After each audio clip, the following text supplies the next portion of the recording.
Good morning, everybody. How are we? Try again. Good morning, everybody. How are we?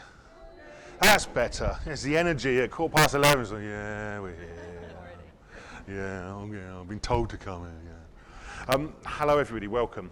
My name's Andrew Jacobs, but that doesn't matter.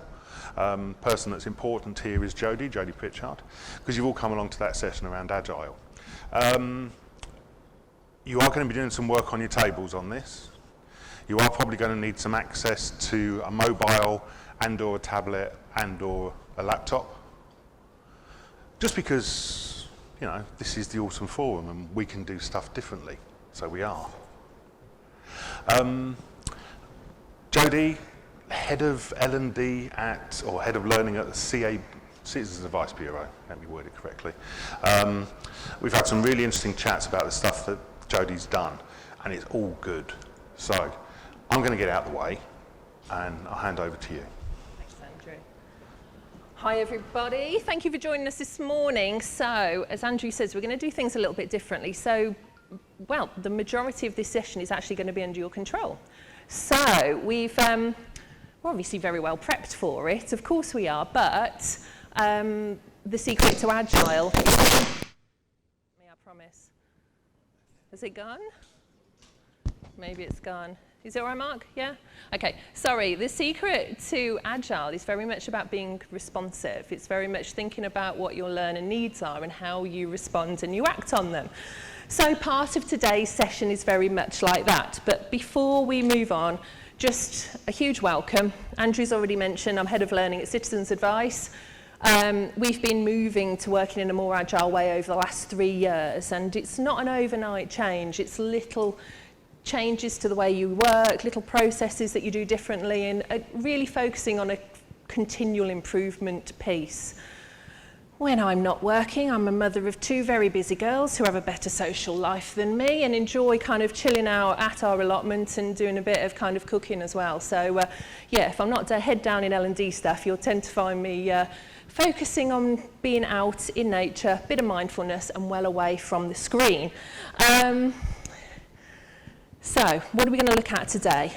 You might recognise this from the blurb, and you might have read this and you thought, that interests me. That's why I want to join this session with Jodie this morning. So this is what we wrote up when Don spoke to me a few months ago about doing a session on kind of a business agility or L&D agility. This is what we wrote up at the time. And as I say, many of you might have gone, oh yeah, there's something in that. I'm quite interested. But it might not be all of this you're interested. There might just be one small part of it or a couple of areas. And so we're going to start moving through and looking at what about that interests you and has captivated your attention. I'm going to start off with just telling you a little bit about joint discovery and why I call it discovery. And many of my peers and network who follow kind of agile principles really focus on joint discovery rather than a traditional learning or training needs analysis, which I'm sure many of you use or have used in the past. When we start to break out into groups though, as I say, some of the onus is going to be on you to be doing some of this work. So I'm going to pose some questions, share examples of good practice, and then we're going to be doing this stuff along the bottom. We will obviously have opportunity to have some time in your table groups, or if you want to merge table groups, if there's just a couple of you and you want to speak to the people on the table next to you or behind, then wonderful. We're going to share a Jamboard link that you'll be able to use to share some of your thoughts on the Jamboard. We'll then kind of come around and ask you for some of those thoughts. And when you leave after this hour, the real thing I want you to do is think about, actually, what can I do differently? Based on the stuff we've spoken about, or some of the stuff I've heard from Jodie say, what can I do differently when I go back into my team, or when I go back and think about my organisation or my consulting business, and to help me kind of focus on that agility which I need. Okay? So, I have just noticed that the Jamboard link isn't on the slides, so we will sort that in just a second while we're choosing what we're going to do, so don't panic, we'll be agile, we'll add that back in. But, as I mentioned, the first example was very much around discovery as opposed to training needs analysis. And the reason why I and many of my peers focus on a great joint discovery, and the key is on joint, is because you really get to the heart of the problem. Okay? Pop your hands up if you've been in a situation where a stakeholder or a senior leader or a customer or client has come to you and gone, hey, we've got an issue with sales, as an example. Sales are down. I need you to create a course. Yeah, a few hands going up, yeah. So they're already solutionizing. They're already coming to you with the problem of what they think it is and what they think the solution is as well. But is the problem that sales are down, or is there an underlying issue there that's causing sales to be down? Well, yeah, highly likely. Sales just don't necessarily drop on their own. They drop for a number of different reasons, and carrying out joint discovery helps you get to the nub of that issue. So, for example, I'll give you a really great example of what's happened to us recently. We had a key stakeholder that came to us, saying to us basically that all of their team needed to be upskilling on dealing with clients, as we call them at Citizens Advice, dealing with clients because they weren't doing it very well, basically, and they were having some poor feedback, and they just, you know, obviously from a client experience perspective, when anyone comes to Citizens Advice, we want to make sure they're being well looked after, we're solving their problem, and they're leaving with a solution. So obviously, if they've got an issue where their clients aren't feeling like that, then, you know, we want to make sure that we're fixing it. So they all needed to go on a course around client experience. We were told, no. So we went out. So I've got 2 user researchers in my team, Alicia and Gemma. They went out, they went to the local office, they started talking to the people in that team.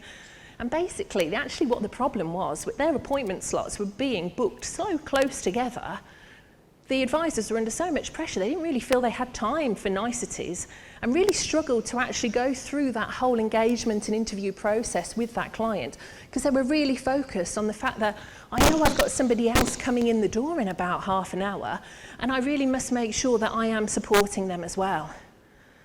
So we went back to the stakeholder and kind of delivered the bad news to them that actually a course on client support or client engagement wasn't actually the answer to their question. One of the big issues that had come out was the fact that their appointments were so tight together they couldn't support customers or clients as needed. And we were able to kind of give them that info. They went away with a solution to their problem, and we weren't pulled into doing an urgent, knee-jerk learning course without obviously a proper need and being able to see real impact at the end of it. And we were able to prioritise our focus on other areas where we knew that there was absolutely need for us to do it. And if resource is tight or capacity is tight, then we need to be able to do that and have those conversations. So with that in mind, I'm going to be asking you now to decide what it is you'd like us to cover in this session. So if you can grab your phones or your iPads if you've got them, please. Or if you can pop to Menti if you're on a laptop, menti.com, you can see at the bottom there. You should be able to come up with a question that will ask you what you would like to prioritise in the session today. So out of those 4 things that we looked at earlier, you'll see them coming up as, 4 of them coming up as areas, and you will be able to vote on what you think is important. And as you do that, I'm going to bring up this one, and as you start voting... Can you show the code again? Yeah, apologies. It should... Oh, is it not on the top of the screen? Oh, yep, hang on, let me come back to it. It is 41652961. Sorry, I was a little fast there. There we go. Big sigh of relief. My goodness. Right, okay. So we can see the votes coming in. Do you know when you just stand there thinking, this worked perfectly last night, why isn't it working today? Okay, so we have got 26 votes for working with others to instill an agile mindset, 20 votes for moving from ideal product to iterative co-creation, 11 for the juggling budgets, etc., and 8 for when is it okay to compromise and when isn't it? So we're going to start working on the agile mindset one then. We will come back to the vote later because you'll get an opportunity to choose one for the second section as well. Right, so let me move back to here. I'll get the slides up that we want. So, agile mindset, here we go. Here's one I prepared earlier or something like that. Right then. So, as I mentioned when I introduced the session, when you are moving to working with more agility, it is so important that you are taking your team on the journey with you, because they are going to be working through and better understanding, or better getting an understanding of how to do this in their own roles, as well as working with others. And if you're sat here today and it's just you, then obviously understanding and how you work with your clients or your customers is just as important, and them having an understanding of your ways of working too. So some examples of good practice and some of the things that we do in my team is all around kind of creating psychological safety, or a safe space where it's okay to make mistakes. So it's all right, let's try something new, let's do something different, let's do something that we haven't done before. And if you've got great people in your team, probably 8 or 9 times out of 10 that thing will work and you go, brilliant, yes, fantastic. That 1 or 2 times that it doesn't, put it down to experience, make sure you've got a really good understanding of why it hasn't worked, and move forwards. Don't worry about it. You know not to do it next time, or if you do it next time, you know to do it differently. Regularly retro as a team, which is a ceremony that we use in Agile, which is very much thinking about, okay, so what's gone really well, what hasn't, what we're going to do differently next time. And it's taken a really proactive approach to having those conversations open and loud within the team. So it's having that space, going back to having that safe space around, okay, what's worked really well for me? What can I share onwards with my colleagues? What hasn't? Actually, what do I need help with? What do I need to learn from? What can we all learn from?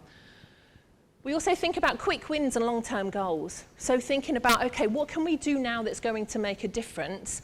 And then how does that support what we are aiming to in the long term? Because we can't do everything right now. Sometimes we have to phase things or stage things or cut it down into smaller, more manageable chunks. But each of those should give a foundation and then build on for what you're doing in the future. Deliver and iterate. So if you've got to move at speed, go for it. Do what you can and iterate or evolve what it is that you're doing as you go forward and you gain feedback and you've got more time. And the biggest thing that we do in our team is I always encourage my team to ask why, especially when we're talking to stakeholders, especially when we're talking to anybody who we are talking with outside of our team. Always ask why. And it's not in that annoying 3-year-old why way, which if anyone else's parents in the room, I'm sure you have heard it. But really, as I mentioned earlier, really get to the nub of the problem. Why is that? What made you think that way? Why do you want to do it this way? Why are you talking to us? Why now? Really, really think about and have been able to give that confidence to your colleagues or your team in regards to asking why.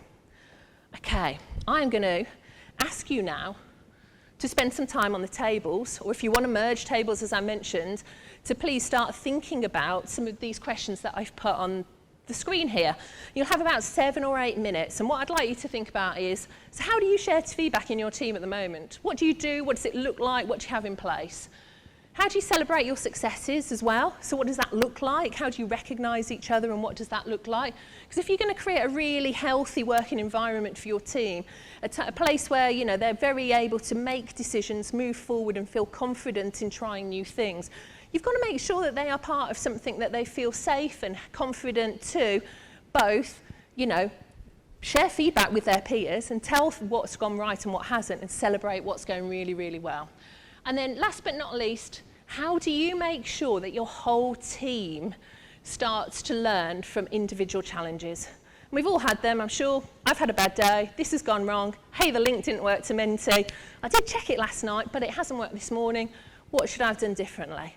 And it's really thinking about that feedback approach and getting heads together.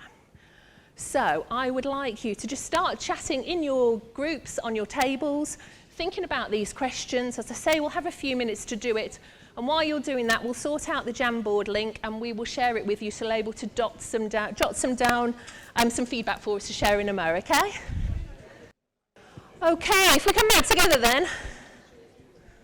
So, you've had some good conversation. Apologies, the Jamboard link is just really slow Wi-Fi, it seems, in this room, so we're struggling a little bit, but we'd love to hear some of your nuggets of what you've been talking about, and Andrew is going to note it down. You'll see the steam coming off his fingers as he's furiously writing down all of your ideas.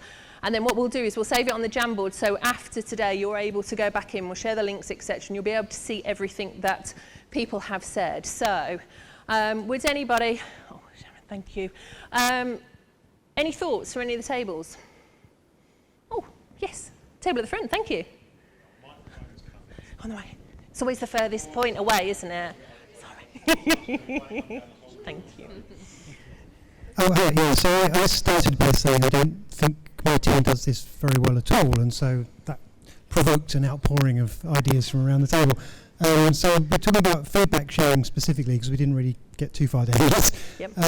But I was saying on our team everyone's a little bit siloed, like each individual is very much working on their own project, and we'll have updates, but that's not quite the same thing. So some of the ideas that come on, we'll change that from an update to a reflection session, or a sharing session, or a sort of a challenge sharing session to try and seek useful feedback and constructive stuff. We talked about retro sessions that you described there, and my colleague Steve was saying that uses something called the core model for feedback. We can't remember what it stands for, but we'll go over that. And well, we talked about the 5 dysfunctions, and one of teams, one of which is false harmony. So this idea where we've got people who all seem to be nodding and agreeing with each other, but actually secretly they all despise each other's work, and so you need robust honesty to get over that. So yeah, that's what we got to. Brilliant, thank you very much. Thank you. Okay. So what about the second bullet then? We've heard a little bit about feedback. What about successes? How do you celebrate success in your team? What does that look like? Any tables have a bit of a convo on that one? Oh, brilliant. Thank you. Keep me on the go.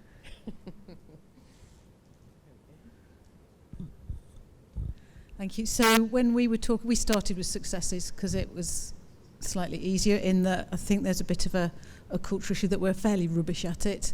We tend to look at the negatives. And I think that was almost the agreement across the table, apart from the gentleman on my left. And he's working with a mainly American team, and they're much more positive about that. Would you just like to share what you do? Or shall I just keep talking? Sorry about that. Brilliant. Put on the spot there, which is a bit mean. Yeah, I think in my experience, so I've moved into a new role a couple of months ago, and 2/3 of the team, the L&D team, is based in the US. The company's US based, and I do feel like all my previous roles have been in UK companies, and I don't think like you mentioned, I don't think we tend to do that very well. But there definitely does seem to be a divide there, because at my new place, we make time to do this weekly, both share feedback and successes, maybe some things that didn't go as well, which kind of feeds into that third one. So I do think in order to do that, if you're not doing it, there definitely is a cultural thing, as with a lot of stuff in L&D. Yeah, it takes some time. Brilliant, thank you very much. And yeah, absolutely. You know, when we started retroing, it was such an uncomfortable space. People would join it and it would be very guarded conversation. And, you know, we're still not an amazing team at shouting about what we do. So in regards to celebrating successes, we've still got a huge amount of work to do. But if you build the space and keep at it, then that will come. And we're now at a stage when we do a retro that actually we have some really great thoughts and sharing around work, but also about personal as well, because the team have got to a stage where actually they feel comfortable and confident with sharing what's going well and what isn't going so well outside of work as well. Obviously, you know, depends on the individual and what they want to share, but they know that they've got a support network in the team. So I thoroughly recommend it. Okay. And then what about the last point? Did any of the teams get to that? Did you focus on that one at all? I know we're asking a lot in kind of 12 minutes. Oh, brilliant, thank you. Thank you. Hi, we do a once-a-month CPD day collectively, so our team identify a topic that's needed or that we identified as an area for development, and then we do a whole day of CPD training together. Fantastic. I think that's a really great example of what you can do as a team to really kind of support each other and kind of celebrate and push forwards as well. You know, we have done small amounts of that, but similarly to kind of what the gentleman at the front was saying, we've got a team, some of them work on very different specific projects, and so it's not always easy to get that time together at the same time because it's what projects allow. But we try and build an atmosphere in the team where actually it's okay to kind of then get some time separately to showcase your work. We're trying to build on kind of showcasing and sharing, and also, as I mentioned, the retros, of course, and then our appreciation sessions, which is just a way of saying thank you to people for what they've done and what they haven't done. Amazing. Right. I hope that was useful. Brilliant. The Jamboard is filling up. Fantastic. So as and when we can get on Wi-Fi, we'll be able to look at that later.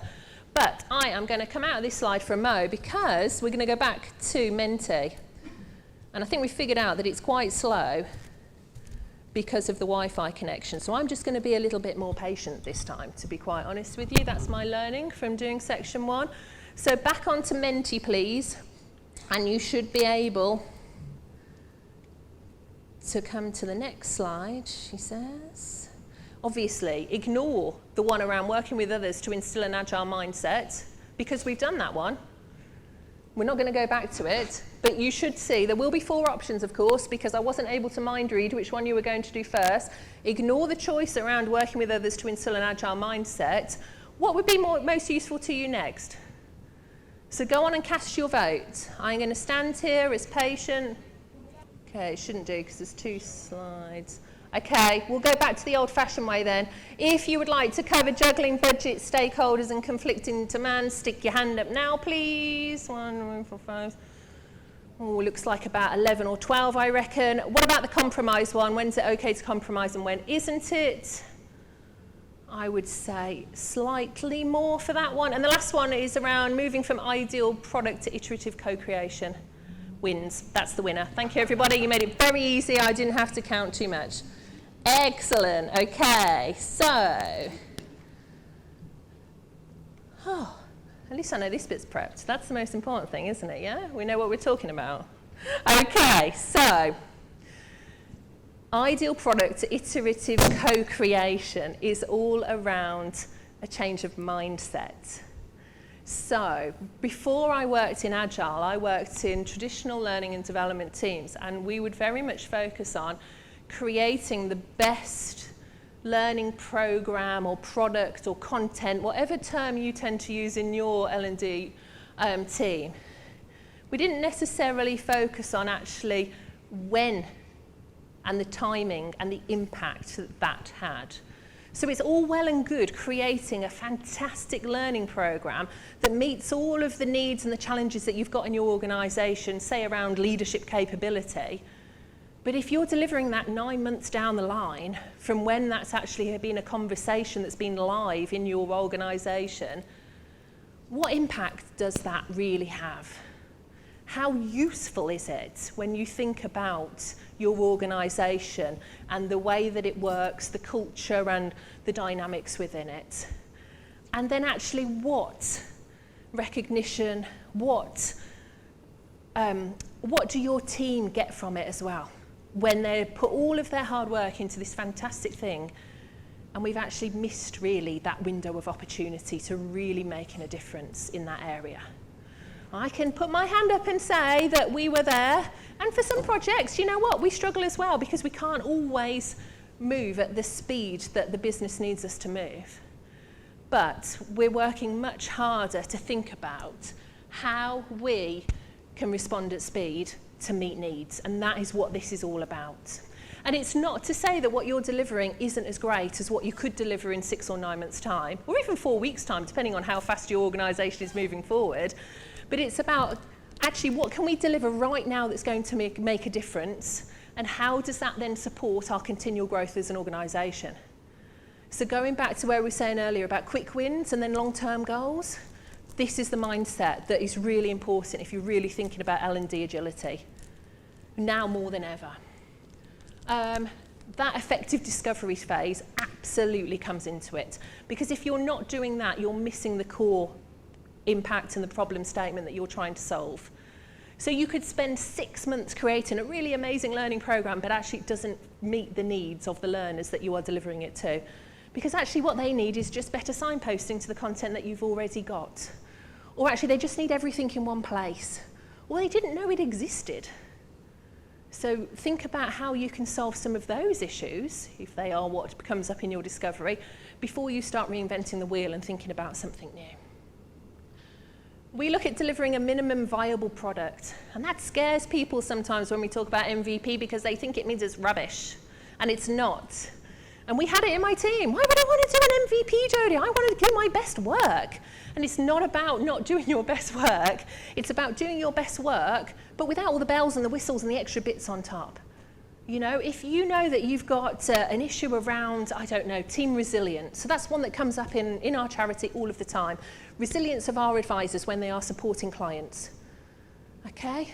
We could create a fantastic new onboarding. We could do some online sessions. We could do all of this, create it from new. But actually, what if all they need are some links to some really great resilience resources that we can find and curate for them and deliver within a few days? Does that help? Will it make an impact? Don't know. Go back to your discovery stage and see. But that's the way of thinking. And it doesn't mean you don't offer those sessions or those courses or that program or you don't work with that external partner. It's you do this first and you think about the increments and build on them. So it doesn't mean your MVP doesn't hit the mark. It doesn't mean that it's not the best work. What it means is actually, let's do this now and then let's build on it. Let's give people something that they can use and then let's move forward. And I think that links really nicely into the next bullet. It might be perfect, excellent. It might be great, but is it good enough? And if it's good enough, I can tell you that your learners will be very happy about that. Because if it helps them, if they can use that learning to put into practice the skills they need, you have done what you need to do. They're not worried about it being perfect. They don't really care if you manage to get that perfect image that you were trying to do, or that amazing animation, or that speaker that you were trying to get hold of but isn't available for 4 months. They're not worried about any of that. They just want to be able to learn the skills and put them into practice to do their jobs really, really well. And so sometimes we really have to take a step back and think about this in a different way. So it's very much about mindset. And then last but not least, how do you define done? And again, really important. So we have this and it's still an ongoing piece. But we have a lot of programs and projects where we get scope creep. So that first conversation that we have with that stakeholder or that subject matter expert, and we think that we understand what it is that we need to deliver. And then on meeting 2, they're going, oh, well, I've had this thought and could we do this?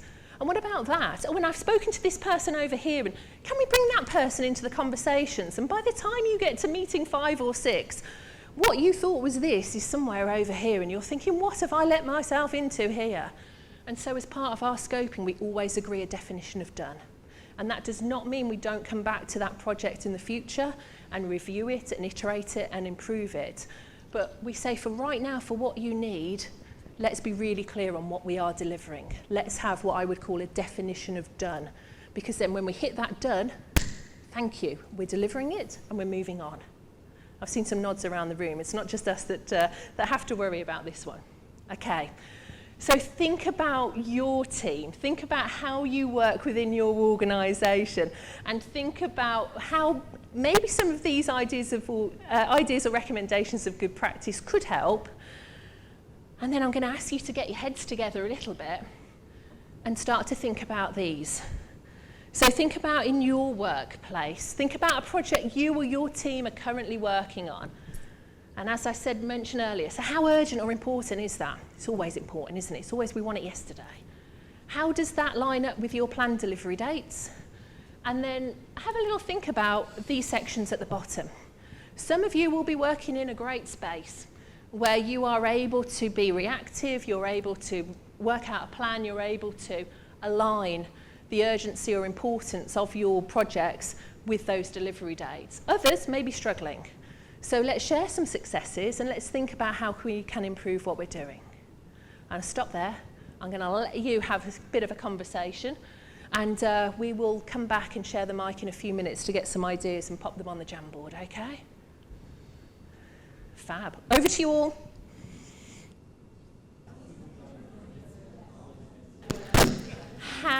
are you getting on? Yeah? It's not me making those noises, can I? How are we getting on? About there? Just keeping half an eye on time. I would hate you to go for lunch late. So let's... Right, who would like to share any thoughts from their tables, please? Have I got a volunteer or a few volunteers? That would be even better, wouldn't it? Oh, they're looking at me like, oh, thank you. Thank you. Hello. Hi. So one of the projects that I'm working on is exactly at this stage. We have a system release that's coming up. Okay. So very ideal, internal. The stakeholders have built some training material, which is actually product documentation, not training. Yes. What they wanted us to do was put a training stamp on it and release it.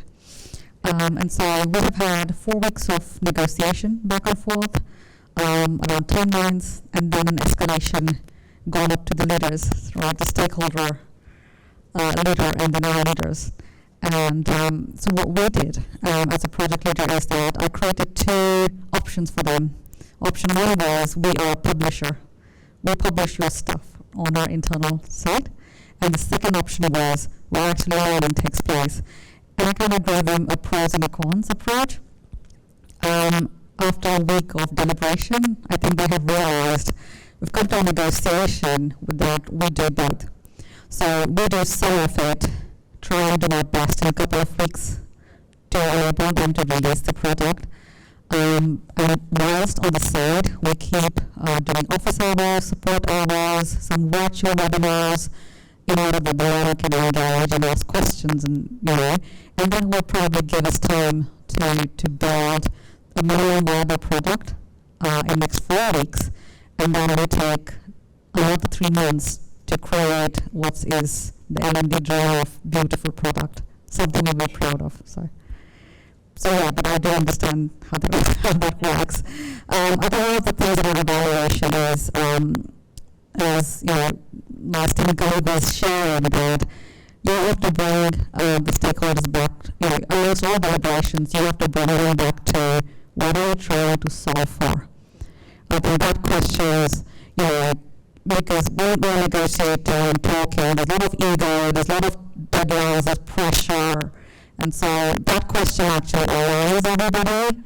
And then how are you going to measure it? And that sometimes put our stakeholders on the back foot to say, okay, so you need data and metrics and this and that. And so, yeah, so this is an interesting iterative co-creation that we have. Great example. Thank you very much. And I think there's some really key points from that. So, that is that thing about we should have learning involved, which I've heard in my career, which some of you know, and it's that, okay, so what is it that you're trying to do? What is it you're asking us to help deliver? What is the business challenge you are trying to overcome? Because once you clarify that at the start, you're then able to go back at that evaluation stage and go, have we done that? So have actually we delivered that? Are we overcoming the problem that we first identified? Or is it a case of, is it guidance or is it learning? That often comes up. Some of the other slides, which we didn't pick today, one of the key things was say no. Because quite often, as learning professionals, we're so keen to be part of the discussions and have a seat at the table and make sure that we are seen as experts in our field. We say yes to everything and we want to be involved. But actually, one of the best things that we can do is say no and deliver the impact where it's really needed. Fantastic. Right. Wrap up time. Let me come out of this for a sec. Let's head to the last few slides that we've got. So, you will have noticed by now, we've only covered 2 out of the 4 different areas, but we're down on the blurb for this morning's session. So, but we're not going to leave you wanting. So if you were one of the people who voted for one of those 2 sections that we haven't covered this morning, hopefully you'll be very pleased to know that Andrew and I are going to get heads together and do an audio recording and share it with you on those 2 areas and share some great practice and share some thoughts on those areas and things that you can do. Okay? We're going to share the Jamboard links with you as well. So we're going to share all of that with you so you've got access to the Jamboard and some of the things that Andrew's been busily noting down. If you've got any specific questions, I'm here, I'm not going anywhere. I will be here for the rest of the afternoon. You are more than welcome to come and see me now. I would love to have a conversation with you if you want to chat through anything or if you've got any questions. Or you can find me on LinkedIn, so please don't hesitate to get in touch with me that way. Yeah, we'll record some audio, as I say, on the other two. We'll share it in the Jamboard so you've got access to it. And we'll share a copy of the slides with you for reference so you've got it all. So you won't go without. I would like, though, because as we were talking about feedback in the moment, it would be really nice if you could share some. So this will work. It will work, everybody. It's a different code. So it's 75133406. So it's the same link to Menti, but you should come up with a different view. So in this, it'll ask you to add some words. So it says one word. If you want to put a couple of extra words in, that's absolutely fine, but keep it to very short, succinct, kind of 2 or 3 words. 75133406. Oh, good God. Don't tell me this is just, no. This is what it should be, look. It's here. So what we'll do is we'll fix the link and we'll share put it the with you. link Yeah. on the Jamboard. We talk about Agile, and I think it's... Tech today, I'm sorry. But I think when Jodie and I first talked about this session, I said to her, wouldn't it be good if we did a meta session about Agile by making it Agile? And I think if you've just proven anything, I think Jodie's just proven it with the session today. Just showing how we can do stuff. We talk about this, I put on the Jamboard about minimum viable product. I've got a real problem with minimum viable product. Because we always focus on the minimum, not about the viable. If it's viable, well then that's maximum. What's the maximum viability? Don't call it a minimum viable product, because that's diminishing. People think, oh, I'm only getting that. Well actually, no, this is the best that we can do now for you. So call it the maximum viable product. You're laughing at me, Abby. Yeah, it's all right, cool. Before we close up, any more questions, burning questions for Jodie on Agile? I've got one. Why is Menti not working today? I've just double checked it. The code is correct. I'm sorry, everybody. I don't know. We'll share it with you, though. Fair enough. Any more questions? No? We have a question. Yeah, Oh. Hang on one second.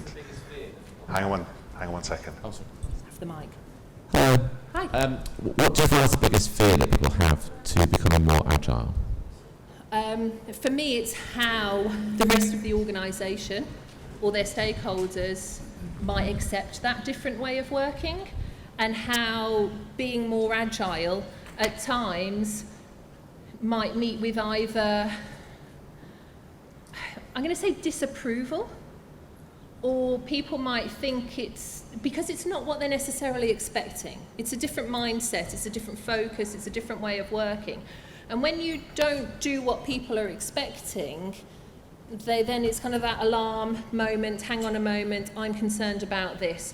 But if you've got really great stakeholder engagement in your team, and you've got great communications, and you've got great people in your team, of course, that are able to do that, you can overcome that barrier. But that, I would say, is the biggest concern that I see regularly. There's, in his book, Diffusion of Innovation, Rogers talks about 4 factors that limit innovation, and I recognise those in terms of Agile as well. And the 4 things are lateral, so nobody can see anybody else doing it, so why should we? Which I think is one thing. So get one person to do something in the organisation, and other people will then follow that. The second one is temporal, which is it's not the right time to do that like that.